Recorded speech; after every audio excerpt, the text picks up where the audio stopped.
Naglabas ng public apology ang Diocesan Shrine and Parish of the Immaculate Conception sa Malabon para sa naging pagtrato nito sa isang kalapati sa kanilang Easter salubong ritual noong linggo. Binatikos ang parokya ng Italy ang pakpak ng isang buhay na kalapati at ginamit ito para alisin ang itim na tela sa imahen ng Birhing Maria. Ikinabit pa ang kalapati sa mga lobo na kalaunay pinalipad. Sa isang pahayag, sinabi ng parokya na pinili nilang gumamit ng kalapati sa Easter salubong dahil mas ligtas ito kaysa sa paggamit ng batang costume ng anghel. Humingi rin sila ng paumanhin kay Caloocan Bishop Pablo Virgilio Cardinal Davi.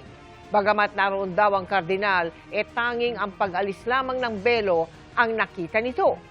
Humingi rin ng paumanhin ang Diocese of Caloocan at sinabing tutol ang kardinal sa ginawa ng Malabon Parish.